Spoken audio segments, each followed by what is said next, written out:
ये कहानी है एक ऐसे लड़के की जिसके पास कोई पावर नहीं होती। असल में जिस दुनिया में वह होता है उस दुनिया में सभी के पास नॉर्मली पावर होती है और जिसके पास नहीं होती वह बहुत कमज़ोर माना जाता है। इस कहानी में हमारा जो हीरो है उसका नाम तत्सुया होता है। तत्सुया एक बहुत ही ज़्यादा रिच फैमिली से बिलोंग करता है। उसकी फैमिली सभी फैमिलीज़ के मुकाबले में सबसे टॉप पर आती है पावर्स के मामले में, और वहीं तत्सुया के पास कोई पावर नहीं होती। ये देखते हुए उसकी जो माँ होती है वो उसके ऊपर बहुत सारे एक्सपेरिमेंट्स करती है जिससे कि उसकी पावर्स लौट सके, लेकिन इसके बावजूद भी उसके पास कोई पावर नहीं होती। और इसी एक्सपेरिमेंट्स के दौरान वह अपने इमोशंस और फीलिंग्स को खो देता है, लेकिन उसकी माँ फिर भी नहीं रुकती और तत्सुया भले ही उसे रोकने की कोशिश करता लेकिन वह नहीं सुनती। अब इसी तरह ये एक्सपेरिमेंट्स चलते रहते हैं और तत्सुया बड़ा हो गया होता है। फिर एक दिन अचानक से तत्सुया ने अपनी पावर्स को महसूस किया होता है। उसके पास अब पावर्स आ चुकी होती हैं, लेकिन वह यह बात अपनी फैमिली से छुपाने का फैसला करता है, जिसकी वजह से उसे यूजलेस समझा जाता है और उसे अपने ही सिस्टर का बॉडीगार्ड बनाकर रख दिया जाता है। कहानी की शुरुआत में हम देखते हैं कि तत्सुया की मदर और उसकी सिस्टर मिकू कहीं जा रहे थे। असल में अभी वे प्लेन से एक दूसरी जगह पर जा रहे होते हैं क्योंकि वहाँ पर एक फंक्शन होने वाला होता है, जिस फंक्शन में उनकी फैमिली को इनवाइट किया गया होता है।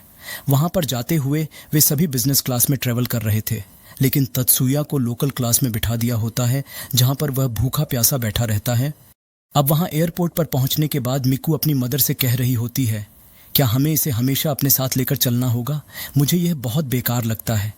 इस पर उसकी मदर कहती है, तुम बस उसे अपना सर्वेंट समझो, तुम्हें उससे ज़्यादा कुछ समझने की ज़रूरत नहीं है।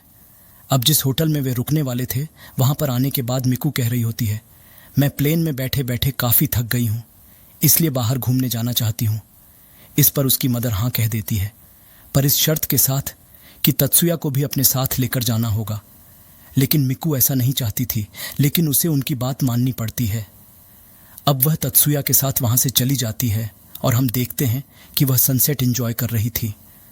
तभी अचानक से वह किसी से टकराने वाली होती है। फिर तत्सुया उसे बचा लेता है। असल में वे इस जगह के सोल्जर्स होते हैं, लेकिन सोल्जर्स जानबूझकर मिक्कू से टकरा जाते हैं और इसके बाद वे मिक्कू पर ही चिल्लाने लगते हैं। लेकिन मिक्कू को पीछे करते हुए तत्सुया खुद आगे आता है, जिस पर उस सोल्जर को गुस्सा आ जाता है और वह तत्सुया पर हमला करने ही वाला था, लेकिन तत्सुया उसके अटैक को बहुत ही आसानी से रोक लेता है। यह देखकर वह सोल्जर और उसके साथी और मिक्कू सभी बहुत ज़्यादा हैरान हो जाते हैं। लेकिन इसके बाद वह सोल्जर फिर से अपनी पूरी पावर से हमला करने वाला था। फिर तत्सुया पहले तो उसे वार्न करता है और कहता है कि वह बहुत ही बड़ी गलती कर रहा है, लेकिन वह सोल्जर नहीं मानता, जिसके बाद वह अपना हमला करता है, लेकिन तत्सुया पहले ही अपना अटैक करके उसे नीचे गिरा देता है। यह देखकर मिकू तो और भी ज़्यादा हैरान हो जाती है। इसके बाद तत्सुया उसे वहाँ से ले जाता है। अब वे जब लौट कर जा रहे थे तो मिकू हैरान थी और उसने कभी अपने भाई की पावर को महसूस नहीं किया था और उसका तत्सुया को देखने का नज़रिया भी बदल गया था। मियूक फिर सभी को बताती है कि तत्सुया ने उसकी जान बचाई थी, लेकिन तत्सुया कहता है कि वह तो बस अपने ऑर्डर को फॉलो कर रहा था। इस पर उसकी माँ कहती हैं कि हाँ, ऐसा तुम्हें करना भी चाहिए था।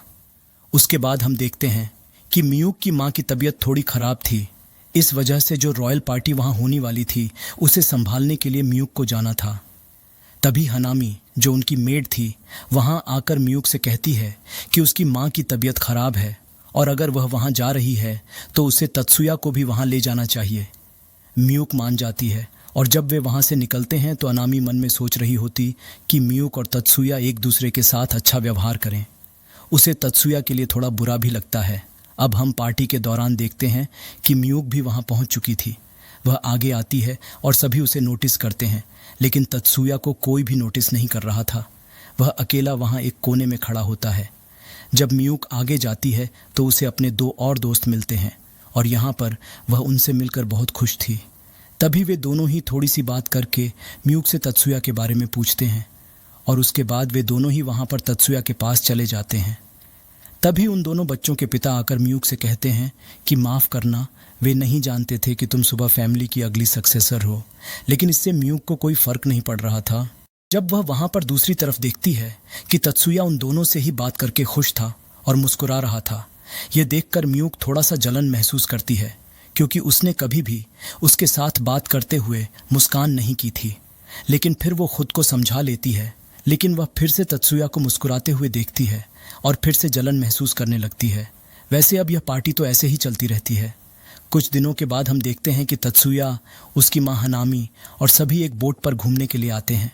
घूमते हुए वे लोग फोटो ले रहे थे। तभी म्यूक कहती है कि उसे तत्सुया के साथ एक फ़ोटो लेनी है, लेकिन पहले वह अपनी माँ से परमिशन लेता है और उसके बाद ही वे फ़ोटो खींचते हैं। तभी अचानक से बोट की स्पीड बहुत तेज़ होने लगती है और उसके ब्रेक भी फेल होने लगते हैं। साथ ही साथ अब उनकी तरफ कुछ मिसाइल भी आ रहे थे जो कि पता नहीं किसने चलाए थे।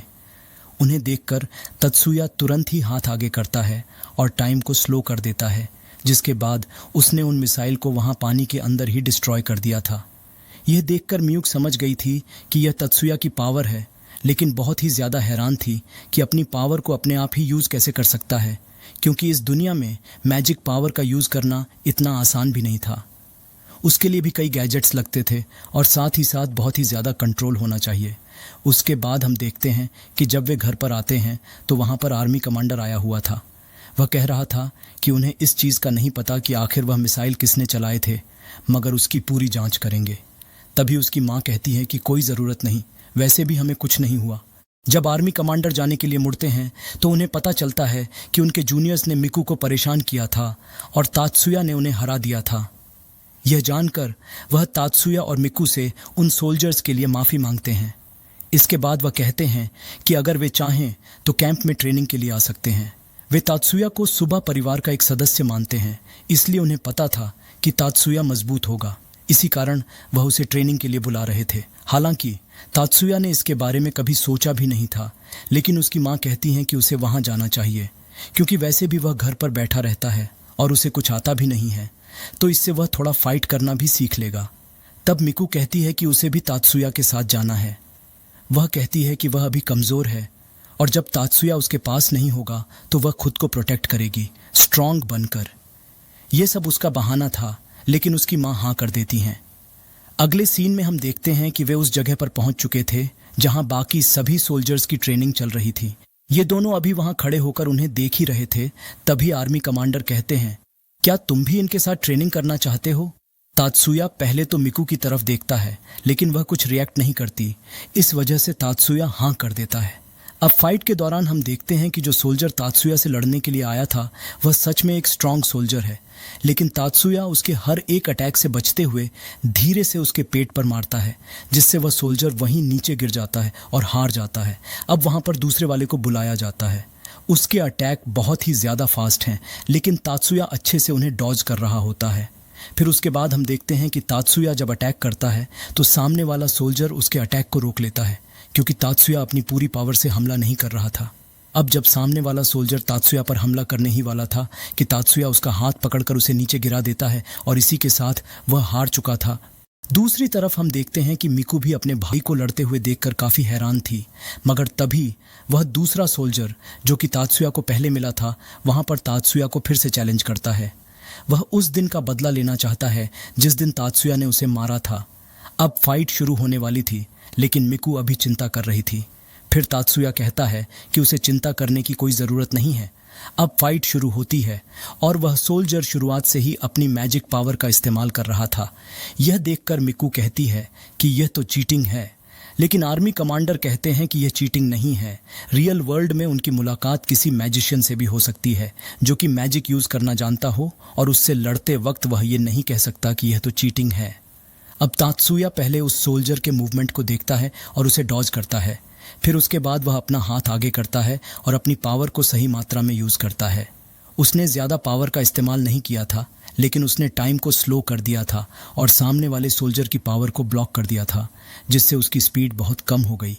फिर तात्सुया उसके पास जाकर उसे नीचे गिरा देता है और उसे हरा देता है। इसके बाद वह सोल्जर खड़ा होकर तात्सुया के साथ हाथ मिलाता है और अब उससे अच्छे से बात कर रहा होता है। वैसे इन तीनों मैच में तात्सुया ने अपनी पावर का पूरी तरह से इस्तेमाल भी नहीं किया, क्योंकि वह जानता था कि अगर वह पूरी पावर का इस्तेमाल करेगा तो यह तीनों बचेंगे नहीं।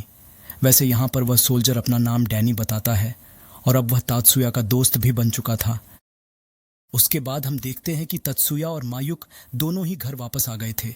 तभी अचानक न्यूज़ में बताया जाता है कि उनके आइलैंड का डिफेंस बैरियर कमज़ोर पड़ने लगा है, जिसका मतलब है कि कभी भी हमला हो सकता है। इस वजह से जितने भी लोग उस आइलैंड पर हैं उन्हें वहां से चले जाना चाहिए। अब वे लोग भी वहां से निकलने की प्लानिंग कर रहे थे। तभी तत्सुया की माँ को एक कॉल आती है जो उनकी ट्विन सिस्टर की होती है। वह कहती हैं कि उन्हें तत्सुया पर से वह स्पेल हटा देना चाहिए जो उसकी पावर को कंप्रेस करता है ताकि वह अपनी पूरी पावर का इस्तेमाल कर सके। अगले सीन में हम देखते हैं कि ये सब लोग वहां से निकलने के लिए एक शेल्टर के पास गए थे क्योंकि सिचुएशन बिगड़ने लगी थी और वहां से निकलने का इतना समय नहीं था। शेल्टर में हमें पता चलता है कि इनका जो स्पेशल गार्ड है वह डीनी होने वाला है और उसके साथ ही वहां पर और भी कई सारे गार्ड्स होते हैं और इन्हें शेल्टर के अंदर रखा जाता है जहां पर और भी कई फैमिलीज होती हैं। इससे सभी को थोड़ा अजीब महसूस हो रहा था। तभी तत्सुया को एक आवाज़ आती है जो इतनी दूर से आ रही थी कि किसी ने सुना भी नहीं।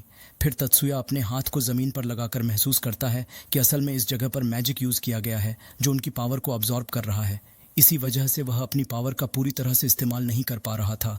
अब वह इस बारे में जानने के लिए बाहर जाने वाला था कि इतने में उसकी माँ अपनी पावर से उसके ऊपर से उस स्पेल को हटा देती है जो उसकी पावर को कम कर रहा था।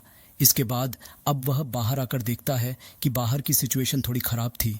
फिर हम अंदर देखते हैं तो वहाँ पर एक सोल्जर की टीम आ गई होती है और वे सभी लोगों से कह रही थी कि सभी को उनके साथ चलना है क्योंकि शेल्टर खाली करने वाले हैं।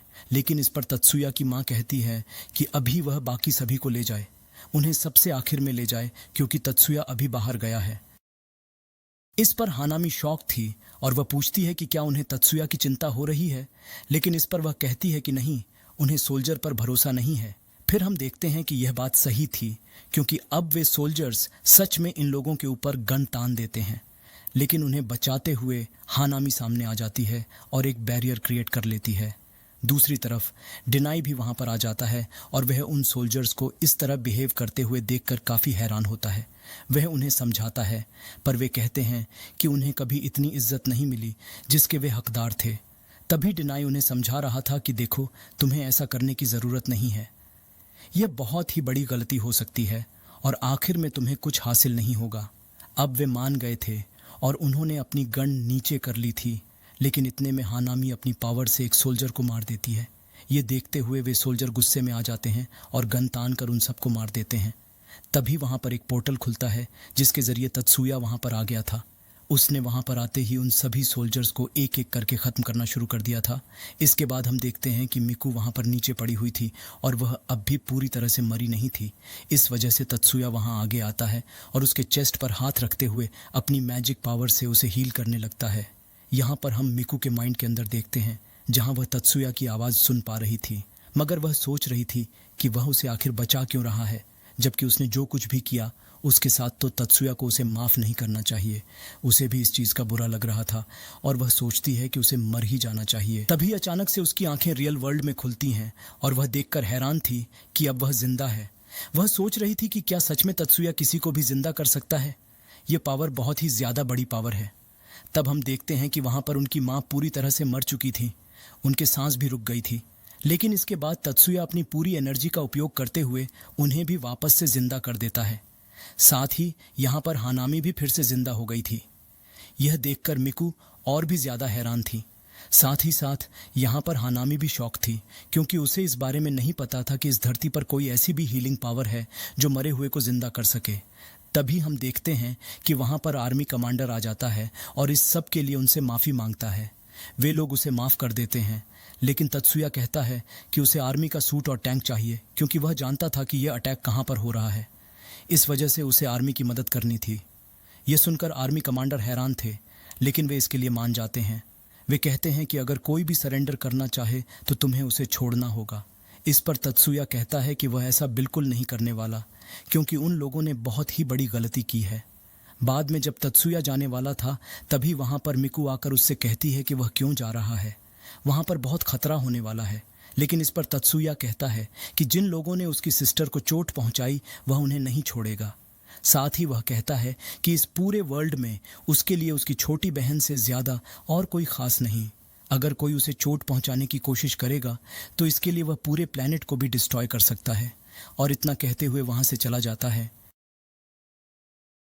दूसरी तरफ हम देखते हैं कि वहाँ पर जो लोग हमला कर रहे थे वे बहुत ही ज़्यादा लोग लेकर आए थे और वे सब पानी के थ्रू इस आइलैंड पर आ रहे थे और वहाँ पर हमला कर रहे थे। तत्सुया भी वहाँ पर अपने टैंक के साथ पहुँच जाता है। वह कुछ लोगों को तो अपनी पावर के साथ ऐसे ही मार देता है, मगर इस चीज में उसे एक एक करके बहुत ज्यादा टाइम लगने वाला था। साथ ही यहाँ पर उसके साथी भी मरते जा रहे थे। वह उन्हें भी हील कर रहा था और ये सब चीजें मिकू और उसकी माँ देख पा रही थी। तभी मिकू अपनी माँ से पूछती है कि आखिर तत्सुया की पावर का सीक्रेट क्या है। उसकी माँ को यह सब पहले से पता था। वह कहती है, ठीक है, तो अब मैं तुम्हें बता ही देती हूँ। असल में सुबह फैमिली सबसे पावरफुल फैमिली है, लेकिन एक ऐसा लड़का था जिसके पास कोई मैजिक पावर नहीं थी। तो उन्होंने कोशिश की कि वह उसे एक मैजिक पावर दिला सके। इसके लिए जब उन्होंने एक्सपेरिमेंट स्टार्ट किया तो इस दौरान तत्सुया ने अपने सारे सेंस और इमोशंस खो दिए और इसके पास बस एक चीज बची थी, इसके आगे बोलने वाली थी। तभी मिकू को एक बात पता चलती है कि असल में सिर्फ तत्सुया ने ही इमोशंस को नहीं खोया था, बल्कि उसकी माँ ने भी खो दिया था। फिर पता चलता है कि तत्सुया के पास अब सिर्फ एक ही इमोशन बचा है, जो कि उसकी बहन के लिए उसका प्यार है। इसलिए वह उसकी सिस्टर के लिए कुछ भी कर सकता है और उसी चीज का बदला लेने के लिए अभी वह उन लोगों पर हमला करने के लिए गया है। अब ये सुनकर मिकू को और ज्यादा बुरा लगने लगता है। अब यहाँ पर उसे डबल बुरा इस चीज से भी लग रहा था, क्योंकि उसकी माँ के पास इमोशंस नहीं है। तो अगर वह तत्सुया को इस तरह से ट्रीट करती है तो यह नॉर्मल सी बात है। लेकिन मिकू के पास इमोशन थे, फिर भी वह तात्सुया के साथ ऐसा क्यों करती थी, जबकि तात्सुया हमेशा उसकी हर बात मानता था। फिर हम देखते हैं कि तात्सुया के सामने 6 शिप्स आ गई थीं, जो कि बहुत पावरफुल थीं और उन पर हमला भी कर रही थीं। अब तात्सुया को एक एक करके अटैक करने का कोई फायदा नहीं था। तात्सुया को जो भी अटैक करना होगा वह इतना पावरफुल होना चाहिए कि जिससे वह सभी 6 शिप्स एक साथ खत्म हो सकें, लेकिन इसके लिए समय लगेगा। तात्सुया अपने अटैक के लिए तैयार होने लगता है, जिसके लिए उसे बहुत ध्यान केंद्रित करने की जरूरत थी कि उसे यह अटैक कहाँ करना है। दूसरी तरफ हम देखते हैं कि जब हनामी यह सब देखती है तो वह तात्सुया की माँ से पूछती है कि क्या वह तात्सुया की मदद करने जाए। इस पर तात्सुया की माँ कहती है कि यह उसकी मर्जी है, अगर वह जाना चाहती है तो जा सकती है, वह इस पर कुछ नहीं कह सकती। अगले सीन में हम देखते हैं कि तात्सुया अपने अटैक के लिए ध्यान केंद्रित कर रहा था। तभी शिप्स उस पर हमला कर देती हैं। बाकी सोल्जर्स उसे रोकने की कोशिश कर रहे थे, लेकिन वे ज्यादा देर तक उसे रोक नहीं सकते थे। तभी वहां पर हनामी आ जाती है और अपनी पावर का इस्तेमाल करके अटैक्स को रोकने लगती है। कुछ देर तक वह उन अटैक्स को रोकने में सफल रहती है, क्योंकि उसने बैरियर का इस्तेमाल किया था। लेकिन इस बैरियर को बनाने के लिए उसकी पूरी एनर्जी खत्म हो चुकी थी और वह खुद भी एक एआई रोबोट है। इस वजह से जल्दी वह पूरी तरह से खत्म होने वाली थी। पर इतने में ही तात्सुया अपना हमला तैयार कर लेता है और फिर अपना अटैक का इस्तेमाल करता है। इसके बाद वहां पर एक बहुत ही तेज ब्लास्ट होता है। ये ब्लास्ट इतना तेज था कि वह 6 शिप्स और साथ ही साथ बाकी जो सोल्जर्स नॉर्मल शिप्स पर थे वे सभी मारे गए। तभी एक बहुत ही बड़ी पानी की लहर उनकी तरफ आ रही थी, पर वे किसी तरह से वहां से बच जाते हैं। बाद में हमें यह भी पता चलता है कि हनामी नहीं बचने वाली, क्योंकि उसने अपनी एनर्जी का ज्यादा इस्तेमाल कर लिया था। वैसे यह चिंता की बात नहीं थी, क्योंकि तात्सुया उसे फिर से हील कर सकता था, पर हनामी इसके लिए मना कर देती है। वह कहती है कि वह एक एआई रोबोट है, उसे हमेशा ऑर्डर मानने पड़ते हैं और वह हमेशा दूसरों की मर्जी से जीती रही है, जबकि वह ऐसा नहीं करना चाहती। यह उसकी खुद की मर्जी होने वाली है। इसलिए वह तात्सुया से कहती है कि वह उसे ठीक न करे, जिस पर तात्सुया भी उसकी बात मान जाता है। इसके बाद सीन बदलता है और हमें देखने को मिलता है कि अब पूरे 3 साल बीत चुके हैं इस घटना को, और तात्सुया और मिकू दोनों ही मैजिक स्कूल ज्वाइन करने वाले हैं। आज स्कूल का पहला दिन था। जब वे वहां पहुंचते हैं तो तात्सुया सबसे पहले एक लड़की से मिलता है जिसका नाम मायूमी होता है, और असल में यह स्टूडेंट काउंसिल की प्रेसिडेंट होती है। वह वहां पर तात्सुया से कहती है कि तुम न्यू स्टूडेंट हो, अगर तुम्हें कोई भी हेल्प चाहिए तो तुम मुझसे कह सकते हो। तात्सुया उसे थैंक यू कहता है। तभी वह नोटिस करता है कि मायूमी के पास सीडी डिवाइस है। यह वही डिवाइस है जो मैजिक को इस्तेमाल करने के लिए यूज किया जाता है। वह समझ गया था कि यह कोई साधारण व्यक्ति तो नहीं है। फिर तात्सुया उससे कहता है, मुझे कोई हेल्प नहीं चाहिए। अब जब वह वहां हाई स्कूल के अंदर की तरफ आता है तो वहां पर वह देखता है कि अभी कई सारे नए स्टूडेंट्स ज्वाइन हुए थे, इसलिए 2 अलग अलग जगहें बनाई गई थीं। असल में यहाँ पर एंट्रेंस सेरेमनी हो रही थी। आगे जो बच्चे बैठे थे वे अच्छी फैमिली से बिलोंग करते हैं और उन्हें आगे बैठने को कहा गया था, और पीछे जो बैठे थे वे कमज़ोर हैं या फिर ज़्यादा रिच फैमिली से बिलोंग नहीं करते। तभी हम देखते हैं कि तात्सुया सबसे लास्ट में जाकर बैठ जाता है। तभी वहाँ पर एक लड़की आती है और वह बताती है कि उसका नाम मिजुकी है और वह उसके बगल में बैठ जाती है। साथ ही यहाँ पर मिजुकी की दोस्त भी आ गई थी जिसका नाम एरिका था। इसके बाद वहाँ सामने स्पीच देने के लिए मिकू आती है। बाद में हम देखते हैं कि रात में जब मिकू तात्सुया के लिए कुछ खाना बना रही थी तब उसे बहुत गुस्सा आ रहा था, क्योंकि तात्सुया ने सक्सेसफुली हाई स्कूल ज्वाइन कर लिया था, यानी कि उसे वहाँ पर एडमिशन मिल गया था, जो कि इतना आसान भी नहीं था। लेकिन फिर भी उनकी फैमिली में से किसी ने भी उसे बधाई नहीं दी। अब गुस्से की वजह से उसकी जो पावर है, यानी कि आइस मैजिक पावर, अपने आप ही रिलीज हो रही थी। लेकिन यहाँ पर तात्सुया आकर उससे कहता है कि उसे इस चीज़ पर गुस्सा होने की ज़रूरत नहीं है। अब बाद में हम देखते हैं कि अब सुबह हो चुकी थी और वे दोनों ही वहाँ से ट्रेनिंग ग्राउंड की तरफ जा रहे थे। जब वे वहाँ पर पहुँचते हैं तो वहाँ के जो फाइटर्स थे वे तात्सुया पर हमला कर देते हैं और यह सब ट्रेनिंग का हिस्सा था। तात्सुया भी उनसे लड़ने लगता है और वह धीरे धीरे सभी को हराता जा रहा था और मिकू बस खड़े होकर उसे देख रही होती है। तभी उनके जो सेंसी होते हैं वे यहाँ पर आते हैं और उनके इरादे थोड़े ठीक नहीं लग रहे थे। इस वजह से तात्सुया दूसरे फाइटर्स को जल्द से जल्द हराने के बाद उनके पास आ जाता है और एक किक से हमला कर देता है।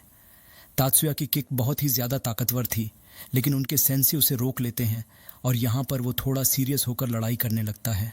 तात्सुया को उनसे लड़ते वक्त थोड़ा सा शौक लगा था, क्योंकि सेंसी भले ही उम्र में ज़्यादा नहीं लगते, लेकिन वे बहुत ही ज़्यादा ताकतवर थे। और आखिर में तात्सुया बहुत ही ज़्यादा थक गया था, जिसके बाद सेंसी रुकते हैं और कहते हैं कि आज की ट्रेनिंग हमें यहीं पर रोकनी चाहिए। इसके बाद यह सीन बदलता है और हम देखते हैं कि तात्सुया अब अपने क्लास में था, जहाँ पर वह कंप्यूटर की टाइपिंग कर रहा था। तभी एरिका और मिजुकी उसे देख रहे थे। वे कह रहे थे कि तात्सुया कंप्यूटर चलाने में बहुत अच्छा है। तभी वहाँ पर एक लड़के को दिखाया जाता है जिसका नाम लियो होता है। जब वह तात्सुया की टाइपिंग स्पीड को देखता है तो बहुत ही ज़्यादा हैरान हो जाता है और कहता है कि तुम सच में कंप्यूटर चलाने में बहुत अच्छे हो। तभी वह अपनी पावर बताता है। वह असल में एनफोर्समेंट मैजिक पावर को ओन करता है और उसके बाद वो तात्सुया से उसकी पावर के बारे में पूछता है, लेकिन तात्सुया उसके जवाब में कहता है कि उसके पास ऐसी कोई ख़ास मैजिक पावर ही नहीं है और वह बताता है कि उसे मैजिक इंजीनियर बनना है। इस पर हम देखते हैं कि लियो और भी ज़्यादा शॉक हो जाता है। तभी हम देखते हैं कि वहाँ पर उनके टीचर की भी एंट्री हो गई होती है। इस वजह से वे यह बात करना बंद कर देते हैं। उसके बाद हम देखते हैं कि लंच के टाइम में वे एक साथ बैठकर लंच कर रहे थे। तभी वहाँ पर मिकू आ जाती है और उन्हीं के साथ लंच करने के लिए बैठ जाती है। तभी हम देखते हैं कि मिकू के कुछ क्लासमेट्स भी वहाँ पर आ चुके होते हैं, जो कि ऊंची क्लास में होते हैं। तभी हम देखते हैं कि उनमें से एक लड़का जिसका नाम सान होता है, वह यहाँ पर आकर मिकू से कहता है कि तुम इनके साथ बैठकर लंच मत करो, क्योंकि ये बहुत कमज़ोर स्टूडेंट्स हैं और तुम्हें हमारे साथ चलना चाहिए। लेकिन हम देखते हैं कि मिकू को इस पर बहुत गुस्सा आ गया था और वह तुरंत ही उस लड़के को फाइट करने के लिए चैलेंज कर देती है और इस पर वह लड़का जिसका नाम सान होता है वह भी तैयार हो गया होता है। लेकिन तभी तात्सुया उनके बीच में आकर कहने लगता है कि हमें लड़ने की कोई ज़रूरत नहीं है। इसी वजह से लड़ाई अभी तो रुक गई होती है, लेकिन स्कूल के बाद वे लोग वापस से मिल जाते हैं। यहाँ पर दोनों ही ग्रुप पूरी तरह से लड़ने के लिए तैयार हो गए थे और देखते ही देखते लड़ाई भी स्टार्ट हो गई थी, जिसके दौरान यहाँ पर एक लड़की गलती से सीडी डिवाइस का यूज़ कर लेती है और उसका यूज़ करते वक्त वह डिवाइस ब्रेक हो गया होता है। इस वजह से वह पूरी पावर रिलीज़ कर देता है, जो कि डार्कनेस की पावर थी। लेकिन वह पावर रिलीज़ होते ही ख़त्म हो गई थी, क्योंकि अभी उस लड़की का उस पर कोई कंट्रोल नहीं था। पर उसके मैजिक पावर ज़्यादा इस्तेमाल करने की वजह से वहाँ ऑरा फैल गया था। और मयूमी, जो कि स्टूडेंट काउंसिल की प्रेसिडेंट थी, वह भी यहाँ पर आती है और उसके साथ यहाँ पर मारी नाम की एक और लड़की भी आती है, जो कि डिसिप्लिन मेंटेन करने की जो कम्युनिटी बनाई गई होती है उसकी लीडर होती है। वह यहाँ पर आकर सभी से कहती है कि तुमने बहुत बड़ी गलती कर दी है। स्कूल के बाद या स्कूल के दौरान मैजिक का यूज़ करते हुए अपने साथियों पर हमला करना बहुत ही बड़ा जुर्म है, और वह भी बिना किसी वजह के। इस वजह से अब उन्हें उसके साथ जाना पड़ेगा, क्योंकि उन्हें अब इस चीज़ की सज़ा मिलेगी। लेकिन तभी हम देखते हैं कि तात्सुया उनके सामने आकर खड़ा हो जाता है और सिचुएशन को संभालने की कोशिश करने लगता है और वह उनसे कहता है कि उन्होंने बस अपने से ज़्यादा पावरफुल स्टूडेंट को अपनी पावर दिखाने को कहा था और इसी वजह से उन्होंने अपनी पावर का यूज़ किया था। अब वैसे तो इसका कोई सबूत नहीं होता कि यह सब सच है, लेकिन फिर मयूमी आगे आके कहती है कि शायद तात्सुया सही कह रहा है। इस वजह से अब मारी ने भी उसे माफ़ कर दिया था, पर वह कह रही थी कि अगले बार से वह उन पर नज़र रखेगी और ऐसे गलती कोई फिर से कभी करेगा तो वह उनको छोड़ेगी नहीं। अब उन दोनों के जाने के बाद यहाँ पर सान उसके पास आकर कह रहा था कि तुमने भले ही हमारी मदद करने की कोशिश की, लेकिन मैं तुम्हें कभी माफ़ नहीं करूँगा। तुम अभी भी एक कमज़ोर क्लास के लड़के हो। इसके बाद वह भी वहाँ से चला जाता है, पर वह दोनों लड़कियां, जिनमें से एक ने अपनी डार्कनेस वाली पावर का यूज़ किया था, वह यहाँ पर आकर माफ़ी मांग रही थी और इसके बाद वह तात्सुया के साथ ही चलने को कहती है। असल में वह दोनों ही पावरफुल क्लास से थे। इसके बाद हम देखते हैं कि जब रास्ते में वे जा रहे थे तो यहाँ पर एरिका मिकू से वो पूछती है कि आखिर उसके पास जो सीडी डिवाइस है वो मॉडिफाई कैसे होता है। तो मिकू बताती है कि ये सारा काम तात्सुया करता है, वही उसके सीडी डिवाइस को मॉडिफाई करता है और उसे स्ट्रॉन्ग बनाता है। अब एरिका यहाँ सोच रही थी कि क्या तात्सुया उसके डिवाइस को भी ठीक कर सकता है, मतलब उसे अपग्रेड कर सकता है। लेकिन हम देखते हैं कि तात्सुया ये सुन लेता है और वह सीधे सीधे मना कर देता है। फिर जब वे अगले दिन स्कूल जा रहे थे तभी मायूमी वहाँ आती है और उन्हें रोक कर कहती है कि उसे कुछ ज़रूरी बात करनी है, इसलिए वह लंच में उनसे मिले। लंच के दौरान हम देखते हैं कि मायूमी बता रही थी कि उनके स्टूडेंट काउंसिल में एक पोजीशन खाली है, इस वजह से वह यहाँ मिकू को इनवाइट करती है। पर इस पर मिकू कहती है कि तात्सुया उससे ज़्यादा टैलेंटेड है, इसलिए उसे ही ये पोजीशन मिलनी चाहिए। लेकिन अभी स्थिति और ज़रूरत को देखते हुए मिकू को ही उसके लिए सिलेक्ट किया गया होता है। वैसे तभी मारी कहती है कि उनके डिसिप्लिनरी कमेटी में भी एक पोस्ट खाली है जिसके लिए तात्सुया अप्लाई कर सकता है। इसके बाद हम देखते हैं कि वे लोग अपनी एबिलिटी को चेक करने के लिए गए थे। वहाँ उन्हें एक चीज़ पर अपनी एनर्जी डालनी थी, वह चीज़ अपनी जगह से मूव करेगी और उसकी जो स्पीड होगी उससे पता चलेगा कि इन लोगों के पास मैजिक की एनर्जी कितनी है। यहाँ पर सबसे पहले एरिका कोशिश करती है, उसकी एनर्जी ठीक ठाक होती है। पर जब तात्सुया की बारी आती है और तात्सुया कोशिश करता है तो वह चीज़ बहुत ही स्लो मूव करती है। इस वजह से तात्सुया खुद ही सोच रहा था कि सच में मैं बहुत ही ज़्यादा कमज़ोर हूँ और मेरी मैजिक पावर सबसे कम है। फिर हम देखते हैं कि वह शाम के समय वहाँ काउंसिल हॉल में जा रहा था तो सोच रहा था कि उसे डिसिप्लिनरी कमेटी में ज्वाइन नहीं होना चाहिए, इसके लिए मना कर देना चाहिए। तभी हम स्टूडेंट काउंसिल के वाइस प्रेसिडेंट, जिसका नाम जाबू होता है, उसे देखते हैं। वो एक लड़का था जो तात्सुया को बिल्कुल पसंद नहीं करता था। वह तुरंत ही आगे आता है और तात्सुया को इग्नोर करते हुए मिकू को हेलो कहता है। लेकिन मिकू भी उसे बिल्कुल पसंद नहीं करती थी, लेकिन अब वह स्टूडेंट काउंसिल का वाइस प्रेसिडेंट है, इस वजह से वह भी उसे हेलो कहती है। अब वहाँ पर मारी कह रही थी कि वह लोग तात्सुया को डिसिप्लिनरी कमेटी में ज्वाइन करवाने वाले हैं। लेकिन यह सुनते ही जाबू चिल्लाकर कहता है कि वह इतना कमज़ोर है, उसे डिसिप्लिनरी कमेटी में रखने की कोई ज़रूरत नहीं। इस पर मिकू को भी गुस्सा आ गया था। वह गुस्से में कहती है कि तात्सुया का जितना स्कोर आया था वह उससे बहुत ज़्यादा ताकतवर है, इसलिए उसे कमज़ोर नहीं समझना चाहिए। तभी जाबू कुछ कहने वाला था, तभी तात्सुया हाथ से उसे रोकते हुए कहता है कि अगर तुम चाहो तो तुम मुझसे फ़ाइट कर सकते हो, तब तुम्हें पता चल जाएगा कि मैं यहाँ पर इस कम्युनिटी में ज्वाइन होने के लायक हूँ या नहीं। फिर स्कूल ख़त्म होने के बाद वे आमने सामने थे और वे लड़ने वाले थे। यहाँ पर जाबू बहुत ही ज़्यादा कॉन्फिडेंट लग रहा था क्योंकि उसके पास जो सीडी डिवाइस है वह असल में उसकी पावर को डबल कर देता है और वह समझता था कि तात्सुया बहुत ही ज़्यादा कमज़ोर है और वह उसे बहुत ही आराम से हरा देगा। अब जब फाइट स्टार्ट होती है